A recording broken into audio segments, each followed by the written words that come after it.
sangkatauhan san tinakpan, laudate Dominum, laudate Dominum, purihin ang Diyos. O sangkatauhan san tinakpan, laudate Dominum. Sa ngalan ng Ama, ng Anak, at ng Espiritu Santo. Amen. Sumainyo ang Panginoon. At sumaiyo rin. Mga kapatid, halina, magpuri at magpasalamat sa Diyos. Ngayong linggo, tayo ay lumalapit minsan pa sa ating mapagmahal at maawain na Panginoon. Alalahanin natin kung para kanino tayo nagpapagod. Hindi lang para sa ating sarili, hindi lang para sa ating mga minamahal, pero tandaan natin na tayo ay nagtatrabaho, tayo ay nagpapakapagal para sa Panginoon. Pag ikaw ay nagpagod at nagtrabaho na iniisip ang Diyos, makikita mo na magiging mabunga ang iyong buhay. Bakit ba nawawalan ka ng gana? Bakit ba ikaw ay nalulungkot? Bakit ba ikaw ay nangangamba? Dahil maaari, ikaw ay nagpapagod lang para sa iyong sarili. Pero, pag merong mas mataas na kahulugan ang iyong ginagawa, makikita mo na magiging masaya ka, payapa, at pagkakalooban ka ng higit ng Panginoon.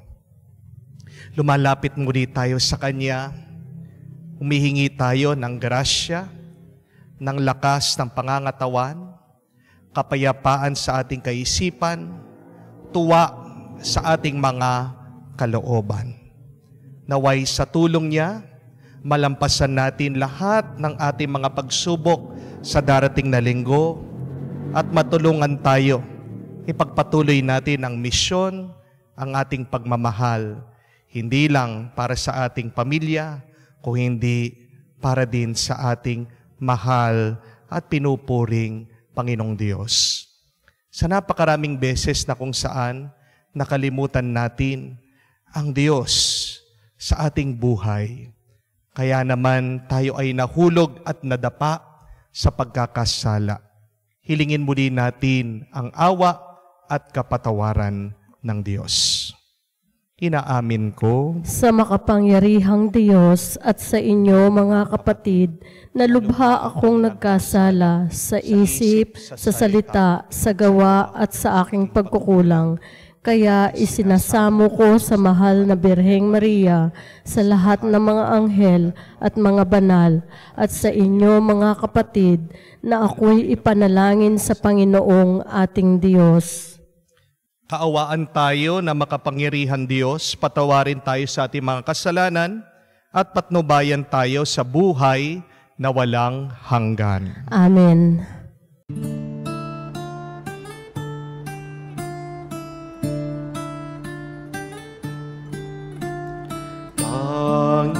Panginoon, maawa ka.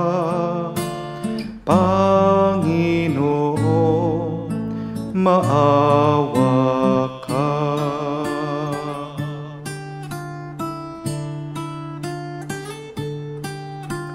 Kristo, maawa ka.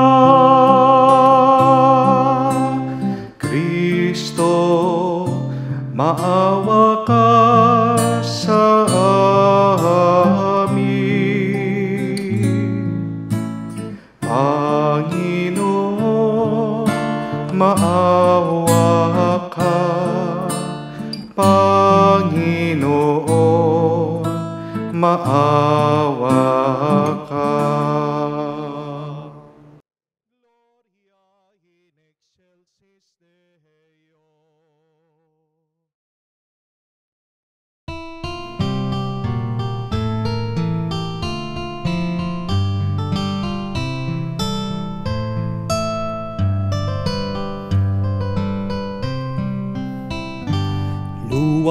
Luwalhati sa Diyos sa kaitaasan,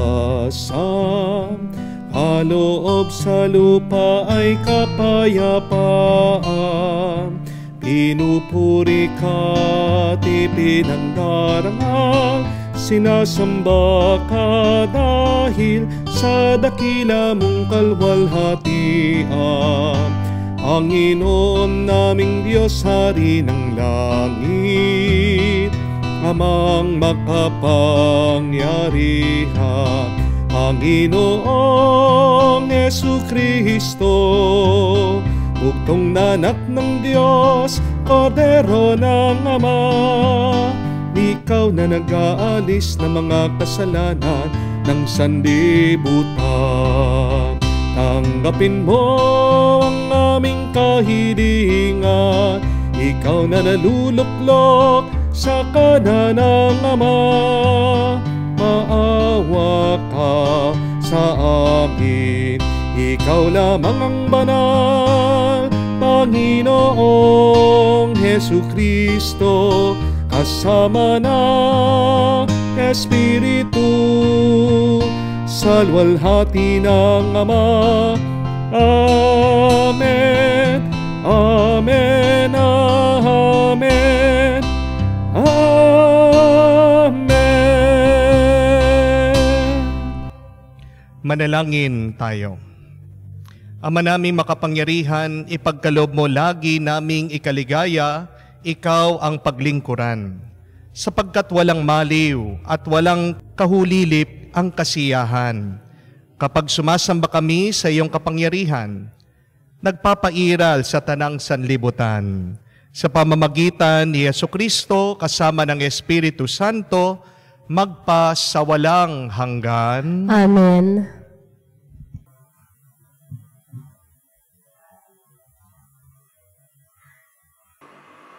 Pagbasa mula sa aklat ng mga kawikaan.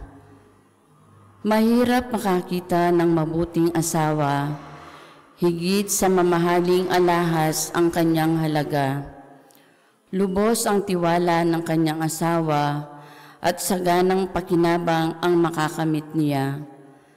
Pinaglilingkuran niya ang kanyang asawa habang sila'y nabubuhay. Pawang kabutihan ang ginagawa at di kasamaan. Wala siyang tigil sa paggawa, hindi na halos nagpapahinga, humahabi ng kanyang lino at saka ng lana. Siya'y gumagawa ng mga sinulid at umahabi ng sariling damit. Matulungin siya sa mahirap at sa nangangailangan ay bukas ang palad.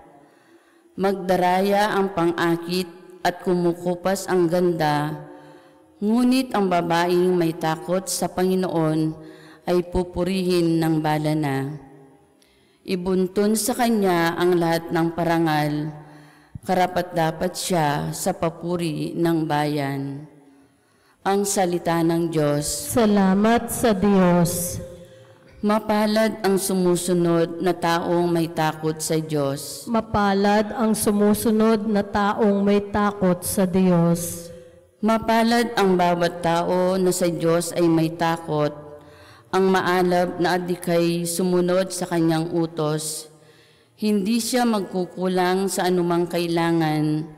Ang buhay ay maligaya't uunlad ang kanyang buhay. Mapalad ang sumusunod na taong may takot sa Diyos. Sa tahanan ang asaway parang ubas na mabunga. Bagong tanim na olibo sa may dulang ang anak niya. Mapalad ang sumusunod na taong may takot sa Diyos. Ang sinuman kung ang Diyos buong pusong susundin, buhay niya ay uunlad at laging pagpapalain. Mula sa Sion, pagpapala nawa ng Diyos ay tanggapin at makita habang buhay pag-unlad ng Jerusalem. Mapalad ang sumusunod na taong may takot sa Diyos. Ang simula ng unang sulat ni Apostol San Pablo sa mga taga-Tesalonika. Mga kapatid, hindi na kailangang isulat ko pa sa inyo kung kailan magaganap ang mga bagay na ito, sapagkat alam na ninyo ang pagdating ng araw ng Panginoon ay tulad sa pagdating ng magnanakaw. Kapag sinasabi ng mga tao, tiwasay at panatag ang lahat, biglang darating ang kapahamakan. Hindi sila makakaiwas, sapagkat ang pagdating nito'y tulad ng pagsumpong ng pagdaramdam ng babaeng manganganak. Ngunit hindi kayo nabubuhay sa kadiliman, mga kapatid, kaya't hindi kayo mabibigla sa araw na yaon na darating na parang magnanakaw. Kayong lahat ay kabilang sa panig ng kaliwanagan, sa panig ng araw, hindi sa panig ng kadiliman o ng gabi. Kaya nga, kailangan tayo'y manatiling gising, laging handa at manilaw ang isip, di tulad ng iba. Ang salita ng Diyos. Salamat sa Diyos.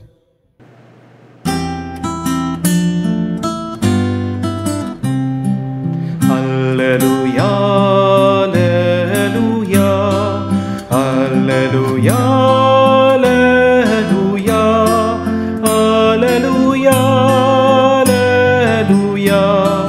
alleluia, alleluia, alleluia, alleluia, alleluia, alleluia.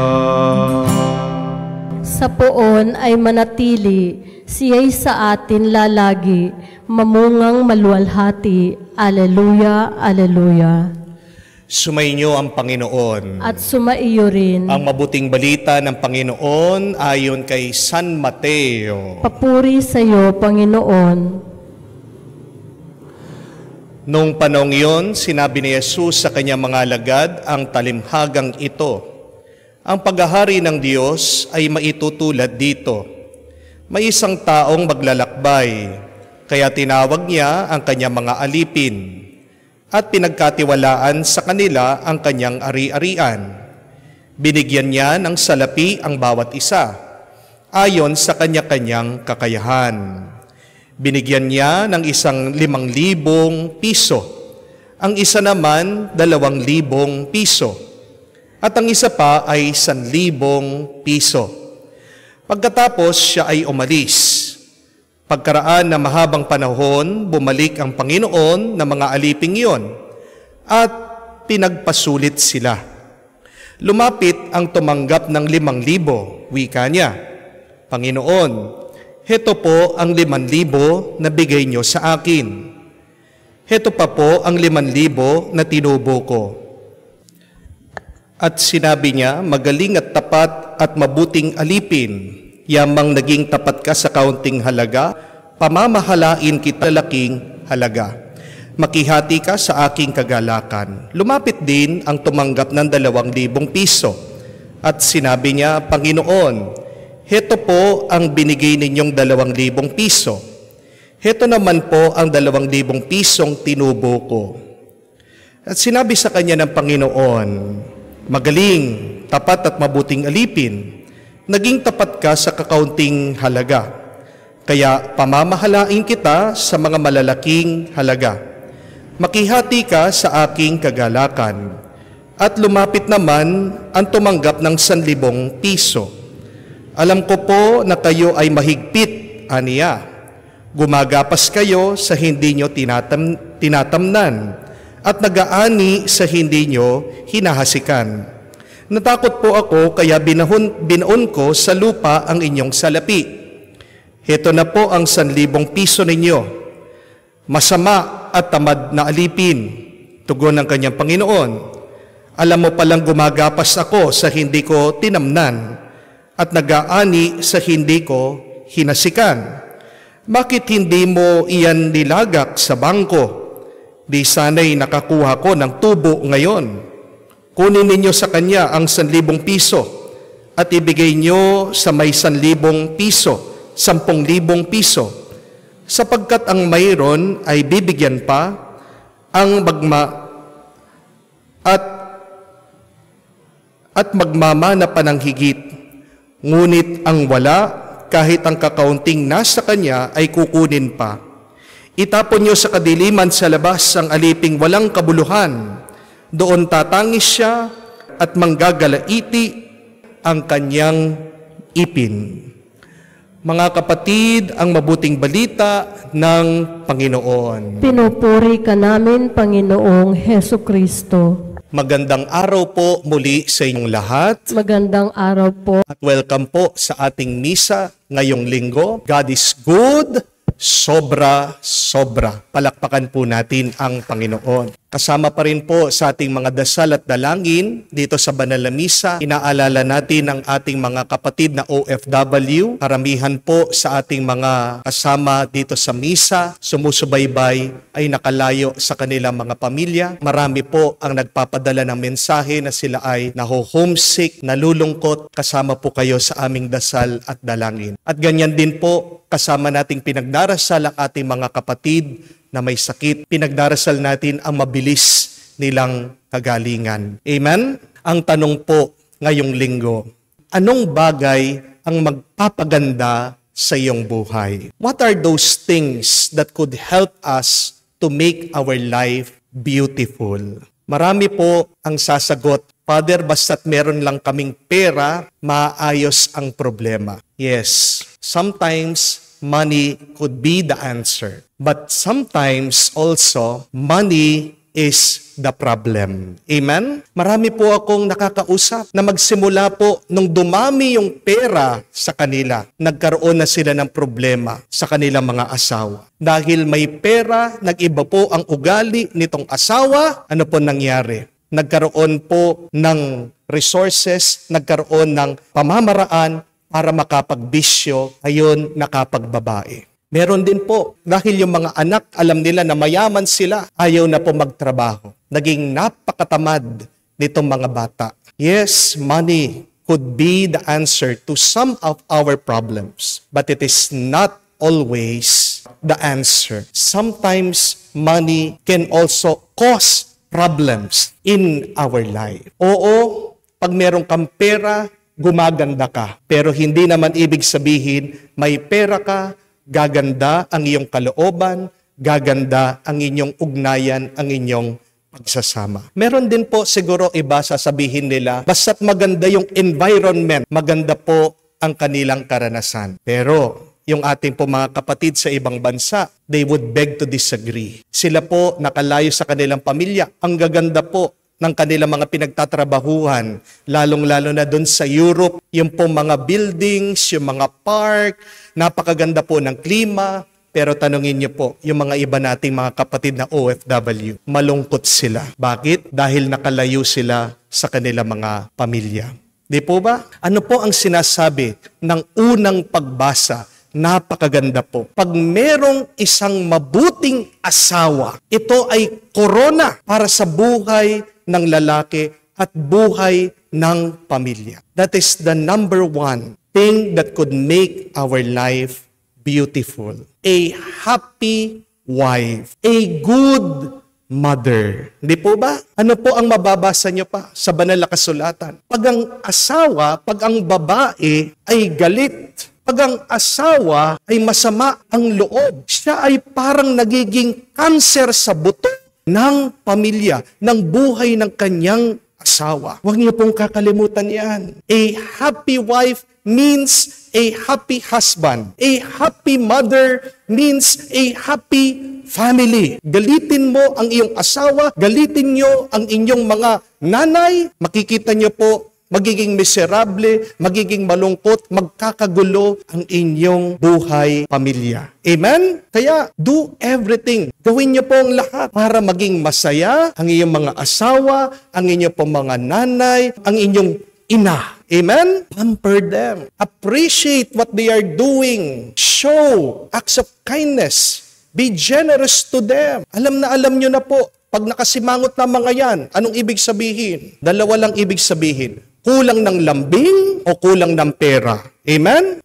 Subukan niyo po. Lambingin niyo, bigyan niyo yan ng pera, sasaya yan. At pag masaya, ang asawa, ang ina, masaya po kayong mga lalaki, masaya po ang pamilya. Amen? Pero meron pa pong dalawa na huwag niyo pong kakalimutan para gumanda ang inyong buhay. And the acronym for this is ME. M-E. Ano pong ibig sabihin ng ME? First is meaning. The second is emotion. With also these two things, it will depend the beauty, the quality of your life. Una po, meaning, kahulugan. Pag meron kang magandang kahulugan sa iyong buhay, yan ang magiging dahilan mo para lumaban sa buhay. Our meaning in life gives us a reason to live.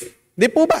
Nung pumbata kayo, anong kahulugan ng inyong buhay? Yung makipaglaro, yung kumain, yung maging masaya. Di po ba? Pero nung pumasok na kayo, nag-iba na yung meaning, yung kahulugan ng inyong buhay. Ano na po ang inyong concern nung nag-aaral kayo? Yung pumasa, yung makapag-graduate, yung makapagtapos. Amen? Nung nakapagtapos ka na, meron ka na naman ibang meaning, kahulugan. Ano po? Yung makapagtrabaho ka, yung kumita ka, yung makaipon ka, yung makapagpundar ka sa iyong buhay, makapagpatayo ka ng bahay, makabili ka ng kotse, makaipon ka for your retirement. Natapos ka na sa iyong pagtatrabaho. Meron ka ng ipon, matanda ka na, senior ka na, retired ka na. What is the meaning now of your life? Kaya nga po yung mga iba, pagkatapos nagtatrabaho, hindi niyo po ba napansin? Ilang taon lang natitigok. Ilang buwan lang namamatay. Because they are confused. Nalilito. Kaya nga po hindi niyo rin masisi yung mga iba na senior, pagkatanda-tanda na, ngayon pa gumagawa ng kasalanan. Ngayon pa nagkakaroon ng other woman. Ngayon po gumagawa ng kabalastugan. Why? Because people are trying to find meaning in their life. Para saan ba itong buhay na ito? My dear friends, we have to find a good meaning in our life. At alam niyo po, hindi po sapat na yung kahulugan ng ating buhay ay yung maging masaya tayo. I think a lot of us would say that that is very important in our life. Hindi po ba? Yung basta't maging masaya lang ako. Father, basta't ginagawa ko lang yung nagpapasaya sa akin. I'm warning you. Mag-ingat po kayo, mga kaibigan. Mga kapatid, delikado po ang ganyang kahulugan ng ating buhay. Because the thing that makes you happy may sometimes hurt other people. Amen? The thing that makes you happy is sometimes does not follow God's will. Hindi ibig sabihin ginagawa mo yung nagpapasaya sa iyo na yan din ang magpapasaya sa Panginoon. Hindi po ba? Alam po natin na meron pong gera ngayon sa Middle East. Israel laban po sa Hamas. Itong mga terrorist. Alam niyo po ba kung anong magpapasaya sa mga terorista doon sa mga tinatawag nating Hamas? Nakasulat po yan doon sa kanilang constitution na sila ay nabubuhay para patayin lahat ng mga Hudyo. Pag nakakapatay po sila ng Hudyo, tanungin niyo po kung masaya sila. Aba, nagse-celebrate po sila, no? Tingnan niyo po, nakakatakot yun. Yung nagpapasaya sa kanila ay kakapagbigay ng lungkot, ng luha sa ibang tao. Yung dahilan nila para mabuhay ay hindi akma sa kagustuhan ng Diyos. Their meaning in life is actually bad, evil, and sinful. Anong pinakamagandang kahulugan ng ating buhay? Pinapaalala po sa atin ni San Pablo that we should work not for men, but work as if you are working for the Lord. Labor as if you are working for the Lord. Yan din po ang dahilan bakit balikan niyo po itong napakagandang kwento ng ating Panginoon tungkol sa mga talento, tungkol sa mga nagtatrabaho. Bakit itong dalawa na binigyan ng pera, naging masigasig sila sa kanilang pagninegosyo sa pagpaparami ng pera? Sila po ay nagpagod, sila ay nagsakripisyo. Hindi nila iniisip na kikita ako dito. Dahil alam nila, hindi naman sa kanila yung perang yon. Sila ay nagpagod, nagsipag, dahil mahal nila ang kanilang boss, ang kanilang Panginoon. See their motivation in life. They were not working for themselves, but they are working for their loved one, their Lord. Mga kapatid, tayo po ay nandirito sa mundo, binigyan tayo ng buhay, isang regalo ng Panginoon. At pag matatapos ang ating buhay, babalik din tayo sa Panginoon. Wala tayong dadalhin sa ating mga pinagpaguran. Sana naman pag nakaharap natin ang ating Panginoon, meron tayong may pagmamalaki at masasabi natin na Panginoon, itong lahat ng aking ginawa para sa inyo. And when that becomes our mentality, my dear friends, you will be rewarded not only for this life, but for the next. Alam ko po, mahirap nagtatrabaho para sa Diyos. Mahirap sumusunod sa Panginoon. Pag binigay mo yung buhay mo kay Jesus, alam niyo po, napakaraming mga pagsubok, napakaraming mga hirap. No wonder, napakarami din po mga tao ayaw magsimba. Kasi pag inumpisahan mo na sinundan ng Diyos, bibigyan ka niya ng pagsubok. Napakarami mga tao ayaw ng pagsubok at ng problema. Pero bakit binibigyan tayo ng pagsubok at problema ng Diyos? Gusto niyang makita kung tayo ba talaga ay karapat-dapat na makatanggap ng kanyang pagpapala at ng kanyang grasya. Meron po akong isang kaibigan na abogado. Ang kwento po niya, nung pong nag-decide siya na mag-serve sa simbahan at i-dedicate ang kanyang sarili sa Panginoon, doon po napansin niya na naghirap sila. Dahil po kilala siya na malapit sa simbahan, minsan yung mga ibang kliyente niya, iniiwasan siya. Dahil medyo naiilang po sila o nakukonsensya na baka mapasama siya. Siya din po, iniiwasan niya yung mga ibang kaso na kung saan taliwas doon po sa kanyang konsensya, doon po sa kanyang mga paniniwala na mabuti at tama. Kaya nga, napakakaunti po ng kanyang mga kliyente. And this caused him financial difficulties and hardships in his life. Kwento po niya, nung minsan, manganganak na po yung misis niya. Talagang kulang na kulang po yung kanyang pera sa bangko. Nagdarasal siya, sabi niya, Panginoon, bakit ganyan ka naman? Binigay ko na yung aking buhay sa iyo, bakit pinapahirapan mo ako? At habang pong siya ay nagdarasal, bigla-bigla, meron daw pong tumawag sa kanya. Isang kliyente sabi, Attorney, libre ka ba? Meron akong papapirma na papanotaryo sa iyo. So, tinanggap po niya. Sabi niya, notaryo, konti lang yung bayad dito. Maliit lang na halaga ito. Pero, he saw that as an answered prayer. Pera pa rin yon. Malaking tulong pa rin yon. Kahit na paano doon sa kanilang hospital bill. At nung po dumating yung kanyang kliyente, nabigla po siya bakit? Yung pinapanotaryo, hindi lang po isang dokumento. Tambak-tambak pong mga dokumento. At nung kinumpute po niya, kung ino-notarize po niya lahat na mga yon, alam niyo po, yung ibabayad sa kanya, higit pa po doon sa kailangan nila, doon sa kanilang hospital bill. Hindi po ba milagro yon galing sa Panginoon? Mga kapatid, wag po tayong mag-alala kung tayo ay naghihirap sa pagsunod natin sa Panginoon. Bakit? Dahil hindi naman tayo papabayaan ng Diyos. Amen? Ang mga pagsubok sa ating buhay ay hinahayaan ng Diyos para makita lang na kung tayo ay karapat-dapat sa ibibigay niyang malaking grasya. So, our meaning in life should be that we are working not for ourselves, but we should be working for the Lord.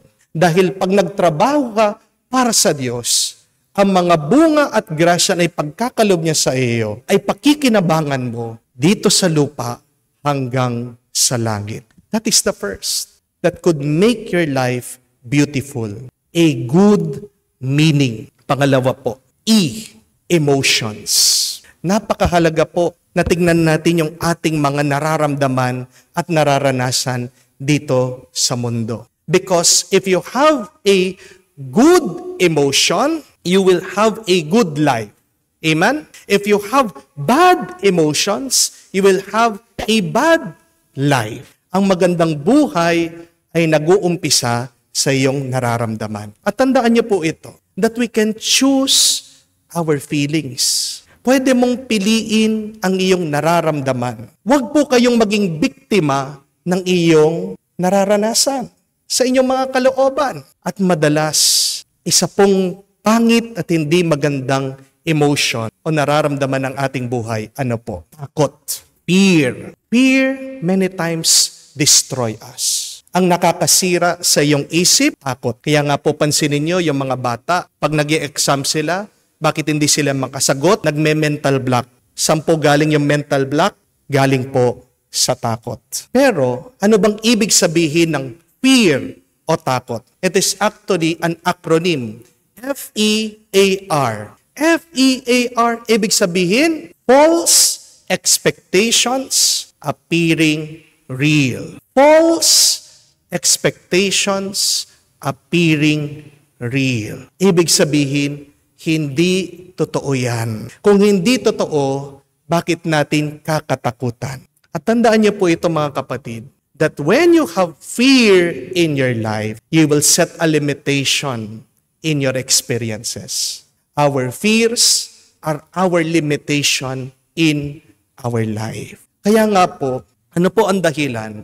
Bakit itong isang nagtatrabaho sa kwento sa Ebanghelyo ng ating Panginoon, nabigo siya? Sinabi naman niya, inamin po niya sa kanyang boss, sa kanyang Panginoon, natatakot po ako sa inyo. Hindi siya kumita, hindi naging mabunga ang kanyang buhay dahil sa kanyang takot. Ano po ba ang inyong kinakatakot? Tandaan niyo po, yan ang magiging kulungan niyo. Pag takot ka na makiusap sa iyong mga boss, hindi ka mapopromote. Di po ba? Pag takot ka sa iyong examination, hindi ka makakapasa. Di po ba? Pag takot ka sa interview, maghihirapan ka na makakuha ng visa. Pag takot ka na pumunta sa doktor, sa hospital, paano ka gagaling sa iyong sakit? When fear ends, life begins. Ang ganda po nun. Gusto mong mag-umpisa ang iyong buhay, gusto mong gumanda ang iyong buhay, kailangan mong iwanan ang iyong takot. Ang mga ostrich, madalas po, pag natatakot po sila, nagtatago. At ano po ang kanilang ginagawa? Yung kanilang mga ulo, binabaon po sa lupa. Pero, pag binaon nyo po ba yung ulo nyo? Pag hindi mo nakikita yung iyong problema, ibig ba sabihin na wala yung problema mo? Di ba nandun pa rin po? Kahit na paano ka magtago, hindi mawawala ang iyong problema. Kaya nga, the question is, what is the good emotion that we need to face our problems? It is courage. Lakas ng loob. And remember, my dear friends, that courage and fortitude is one of the gifts of the Holy Spirit. Kung wala kang lakas ng loob, manalangin ka, hilingin mo yan sa Diyos. Sa mga animal, sa mga hayop, sino po ang pinakamatapang kung hindi po ang leon? Hindi po ba? Be like a lion and not like an ostrich. Huwag mong ibabaon ang iyong ulo sa lupa. Ang leon, matapang kahit po gutom. Ang leon, matapang kahit po mag-isa. Ang leon, matapang na matapang pagsugatan. Kaya nga po tayo, kung hirap na hirap ka, kung nasasaktan ka, naway sundan mo ang isang leon. Napakaganda po nung nabasa kong quotation, kasabihan, sabi niya, courage sometimes is not being loud, it is being quiet and saying to oneself, tomorrow I will try again. Yun po yung lakas ng loob, na kahit na nabigo ka, nasaktan ka, tahimik ka pa rin, na nagpapatuloy, tahimik ka pa rin, na lumalaban, tahimik ka pa rin, na tumatayo mula sa iyong pagkabigo. My dear friends, ask for the grace of courage from the Holy Spirit. Kung matapang ka, malakas ang iyong loob, makakamtan mo ang iyong mga panaginip at pangarap at ang pangarap ng Diyos para sa iyo. Tatlong bagay po, sana wag po nating kalimutan para gumanda ang ating buhay. Umpisan po natin sa ating pagmamahal sa ating mga ina, sa inyo po mga asawa. A happy wife means a happy husband. A happy mother means a happy family. But secondly, have a good meaning in your life. Magtrabaho ka, di lang para sa iyo, kundi para sa Diyos. Gagantimpalaan ka niya. At pangatlo, tapon mo, iwanan mo ang mga takot mo sa buhay. At naway, hilingin mo ang grasya ng lakas ng loob sa Diyos. Pag matapang ka, walang problema ang hindi mo kayang harapin, walang pagsubok ang hindi mo kayang malampasan. Pagkatapos ng iyong mga takot ay may naghihintay na grasya at pagpapala na ipagkakalob sa iyo ng Diyos. Amen. Sumasampalataya ako Sa Diyos, amang makapangyarihan sa lahat, na may gawa ng langit at lupa, sumasampalataya ko kay Hesukristong iisang anak ng Diyos, Panginoon nating lahat, nagkatawang tao siya, lalang ng Espiritu Santo, ipinanganak ni Santa Mariang Birhen, pinagpakasakit ni Poncio Pilato, ipinako sa krus, namatay, inilibing, nanaog sa kinaroroonan ng mga yumao, nang may ikatlong araw, nabuhay na mag-uli, umakyat sa langit, naluluklok sa kanan ng Diyos amang makapangyarihan sa lahat. Doon magmumulang paparito at huhukom sa nangabubuhay at nangamatay na tao.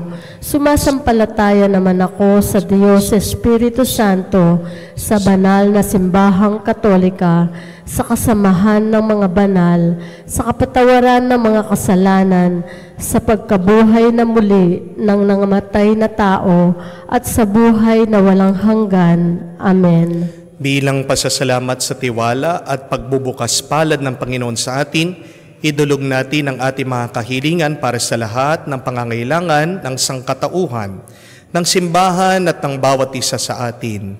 Maging ating tugon ay, Panginoon, dinggin mo kami.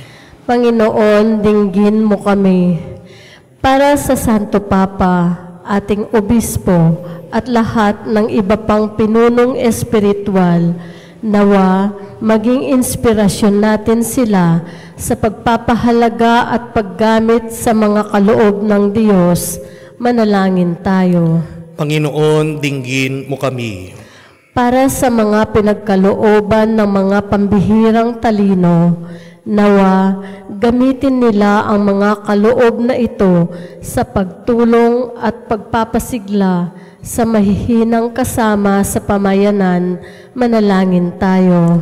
Panginoon, dinggin mo kami. Para sa mga digasinong pinagpala, nawa alalahanin nila sila'y hahatulan di sa dami ng kanilang tinanggap na mga biyaya, kundi kung paano nila ito ginamit. Manalangin tayo. Panginoon, dinggin mo kami.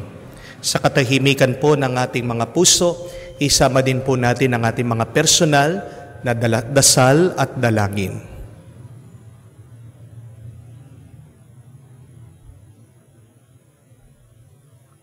Panginoong Diyos, bigyan mo po kami ng ibayong sigla para higit naming pakinabangan ang mga kaloob mong pagkakataon para sa kagalingan ng aming mga sarili, ng simbahan ng sangkatauhan. Sinasamo namin ito sa pamagitan ni Kristo, aming Panginoon. Amen. Bago po ang ating offertory, ako po muli ay nagpapasalamat sa lahat na nagdo-donate, nagbibigay through our online banking at GCash.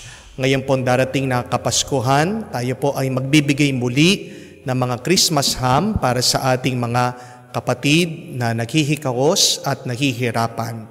Kahit po itong mga Christmas ham, naway magbigay ng tuwa at galak sa kanila. We would be giving 1,000 hams to 1,000 poor families this coming December. Kaya po sa lahat na nagbigay at magbibigay pa, naway kayo po ay palaging pagpalain ng ating Panginoong may kapal. Thank you very much po, and God bless you always.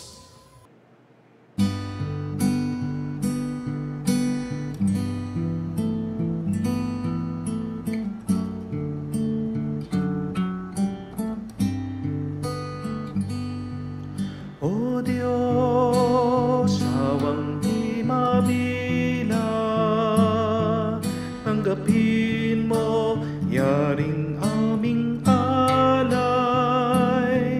gawin itong bilang tanda ng aming kaligtasan.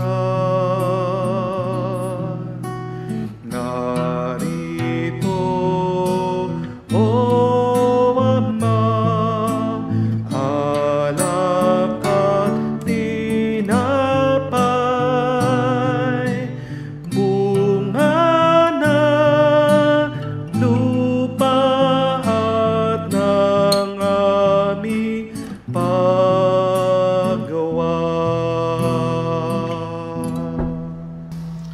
Manalangin kayong ngayon, mga kapatid, para ang ating mga paghahain ay kalugdan ng Diyos sa mga makapangyarihan. Tanggapin nawa ng Panginoon itong paghahain sa iyong mga kamay sa kapurihan niya at karangalan, sa ating kapakinabangan at sa buong sambayanan niyang banal. Ama naming lumikha, ipagkaloob mong iyong masintahing pagtingin sa aming mga alay, upang ang kagandang loob mo ay aming makamtan, at ang bunga ng walang hanggang pag-iral ay aming mapakinabangan.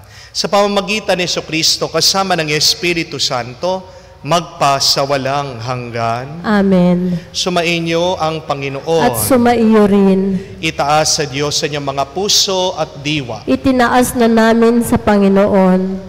Pasalamatan natin ang Panginoong ating Diyos. Marapat na siya ay pasalamatan. Ama naming makapangyarihan, tunay nga marapat ikaw ang aming pasalamatan. Nasa iyong aming buhay, pagkilos at pag-iral, sa pamumuhay naming araw-araw, tinatamasa namin ang iyong pagmamahal. Sa pag-ibig mong pinunla sa sangkatauhan, ang Espiritu Santo unang aming bigay. Nang anak mong naglagak sa amin ng katiyakang nakalaang mabuhay kami sa piling mo kailanman. Kaya kaisa na mga anghel na nagsisiawit ng papuri sa iyo, walang humpay sa kalangitan kami nagbubunyi sa iyong kadakilaan. Santo, Santo, Santo, Panginoong Diyos na makahukbo, napupuno ang langit at lupa ng kadakilaan mo. Hosana, Hosana, sa kaitaasan. Pinagpala ang naparirito sa ngalan ng Panginoon. Hosana, Hosana, sa kaitaasan. Hosana, Hosana, sa kaitaasan.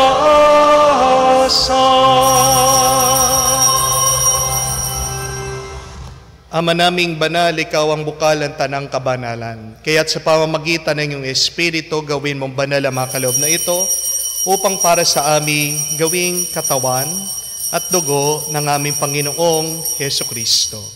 Bago niya pinagtiis ang kusang loob na maging handog, hinawakan niyang tinapay, pinasalamatan kanya, pinaghati-hati niya iyon, inabot sa kanya malagad at sinabi, "Tanggapin ninyong lahat ito at kanin. Itong aking katawan ay hahandog para sa inyo."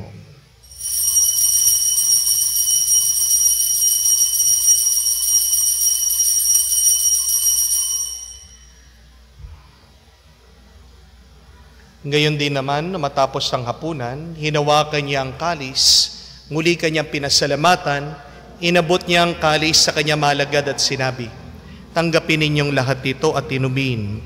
Itong kalis ng aking dugo ng bago at walang hanggan tipan, ng aking dugo at naibubuhos para sa inyo at para sa lahat, sa ipagpapatawad ng mga kasalanan. Gawin ninyo ito sa pag-alaala sa akin."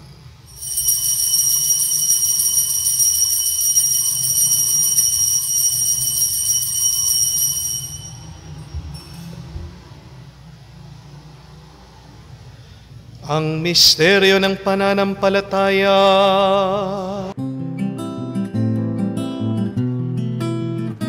Sa krus mo at pagkabuhay, kami tinubuhos mong tunay. O Jesus, naming mahal, iligtas mo kaming tanan. Poong Jesus, naming mahal, ngayon at magpakailanman. Ama, ginagawa namin ngayon ang pag-alaala sa pagkamatay, muling pagkabuhay ng iyong anak. Kaya tinialay namin sa iyo ang tinapay nagbibigay buhay at ang kalis na nagkakaloob ng kaligtasan. Kami nagpapasalamat dahil kaming iyong minarapat na tumayo sa harap mo para maglingkod sa iyo. Sinasamo namin kami magsalo-salo sa katawan at dugo ni Kristo ay mabuklod sa pagkakaisa sa pamamagitan ng Espiritu Santo. Amalingapin mo ang iyong simbahan laganap sa buong daigdig. Puspusin mo kami sa pag-ibig. Kaysa ni Francesco, ang aming Papa, Florentino, aming Arsobispo, at ng Tanang Kaparian. Alalahanin mo rin ang aming mga kapatid na nahihimlay, may pag-asang muling mabubuhay. Ngayon din lahat ng mga pumanaw, kawan mo't sila't patuloyin sa iyong kaliwanagan. Kawan mo't pagindapatin kaming lahat na makasalo sa buhay na walang wakas. Kaysa na mahal na Birhen Maria, Ina ng Diyos, kaysa na mga apostol, lahat ng mga banal, na namumuhay dito sa daigdig na kalugod-lugod sa iyo. May pagdiwang nawa namin pagpupuri sa kararangal mo sa pamamagitan ng iyong anak, aming Panginoong Hesukristo. Sa pamamagitan ni Kristo, kasama niya at sa Kaniya, ang lahat ng parangal at papuri ay sa iyo, Diyos Ama, makapangyarihan, kasama na Espiritu Santo, magpasawalang hanggan. Amen, amen, amen.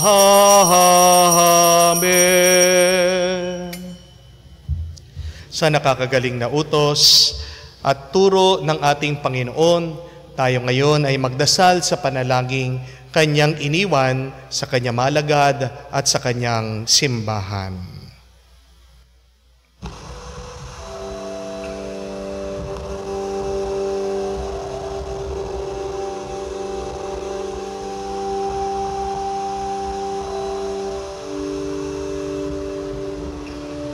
Ama namin, sumasalangit ka, sambahin ang ngalan mo, mapasa amin ang kaharian mo, sundin ang loob mo dito sa lupa para ng sa langit.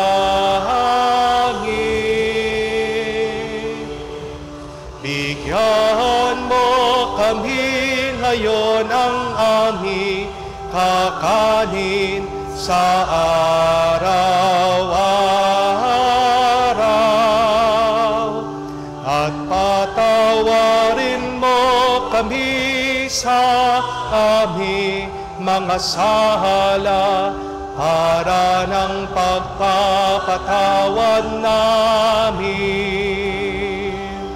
sa nagkakasala sa amin, at huwag mo kami ipahintulot sa tukso, at iadya mo kami sa lahat ng masama.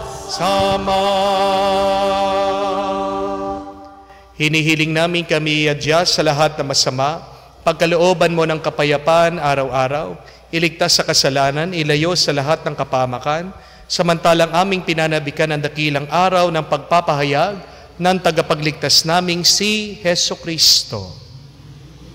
Sapagkat iyo ang kaharian at ang kapangyarihan at ang kapurihan magpakailanman. Amen. Panginoong Hesukristo, sinabi mo sa iyong mga apostol, kapayapaan ang iniiwan ko sa inyo, ang aking kapayapaan binibigay ko sa inyo. Tunghayan mo ang aming pananampalataya, huwag ang aming pagkakasala. Pagkalooban mo kami ng kapayapaan at pagkakaisa ayon sa iyong kalooban. Kasama ng Espiritu Santo, magpasawalang hanggan. Amen. Kapayapaan ng Panginoon ay laging sumainyo. At sumaiyo rin. Magbigayan po tayo ng kapayapaan sa bawat isa. Peace with you po, kapayapaan po sa inyong lahat.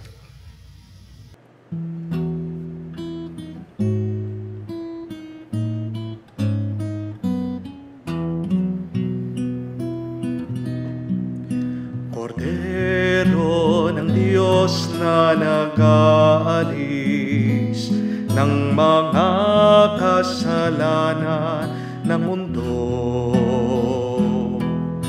Maawa ka sa amin, Kordero ng Diyos, maawa ka. Kordero ng Diyos na nag-aalis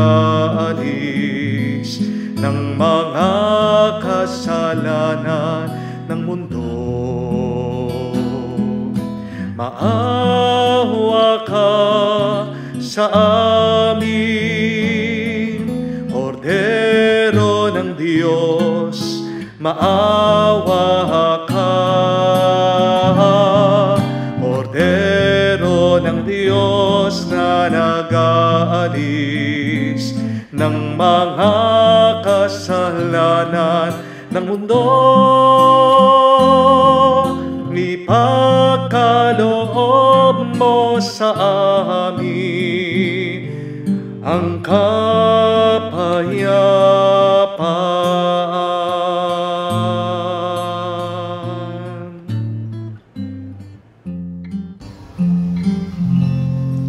Mga kapatid, naririto ang ating Panginoong Jesucristo, ang Kordero ng Diyos, nag-aalis sa mga kasalanan ng sanlibutan. Mapalad tayong lumalapit sa piging ng Kordero. Panginoon, hindi ako karapat-dapat na magpatuloy sa iyo, ngunit sa isang salita mo lamang ay gagaling na ako.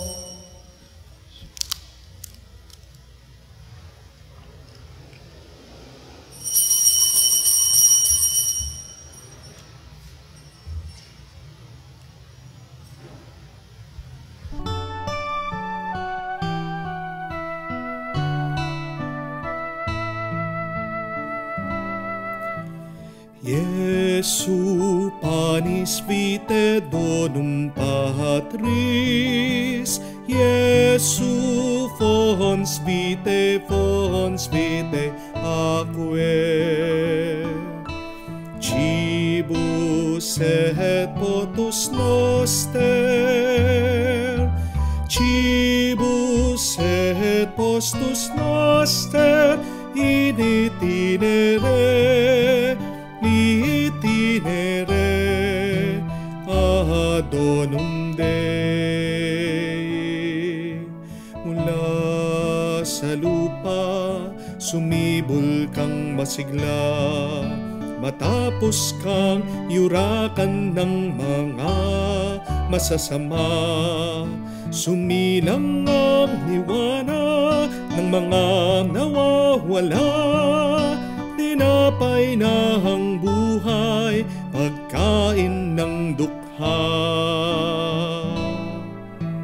Jesu panis vitae donum Patris, Jesu fons vitae aquae. Cibus et potus noster, cibus et potus noster, in itinere ad donum Dei. Manalangin tayo. Ama naming mapagmahal, sa pinagsaluhan naming banal na pakikinabang, ang aming naway pag-ibig ay lalong madagdagan ng ginagawa namin sa pag-alaala sa anak mong mahal, na nag-utos ipagdiwang ang huling hapunan sa pamagitan ni Jesucristo kasama ng Espiritu Santo, magpasawalang hanggan. Amen. Lumuhod po tayo. Panalangin para sa mga may sakit. Panginoong Hesus, lumalapit po kami sa iyo ngayon upang idulog ang kagalingan ng mga may sakit. Haplusin niyo po sila at pagkalooban ng panibagong lakas upang sila ay muling makapaglingkod sa iyo. Patawarin niyo po sana sila sa kanilang mga kasalanan at pagkalooban din ng kagalingan pang kaluluwa.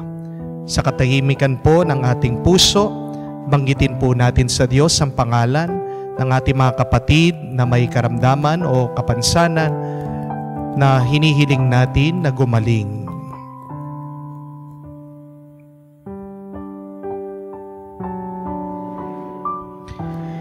Hinihiling natin ito sa ngalan ni Kristo, ating Panginoon. Amen. Amen. Panalangin para sa mga OFW. Ama, pinapanalangin namin sa iyo ang mga natatanging kahilingan ng lahat ng mga nagtatrabaho sa ibang bansa. Tulungan mo po sila bawat sandali ng kanilang buhay habang nasa ibang bansa. Palakasin niyo po sila kapag pinanghihinaan sila ng kalooban. Pagalingin mo sila tuwing nagkakasakit. Aliwin mo sila kapag nalulungkot. Ilayo mo sila sa anumang masama at kapahamakan upang mapagpatuloy sila lagi sa kanilang buhay. Mapahalagan nawa nila ang kanilang pamilya, ang bawat sakripisyo nila sa ibang bansa upang wag masayang ang kanilang pagpapagal. Kaawaan at pagkalooban mo ng biyaya ang lahat ng mga OFW dahil sa iyo lamang aasa at wala ng iba pa. Sa lahat ng ito ay aming sama-samang panalangin sa ngalan ni Kristo, Jesus, aming Panginoon. Amen.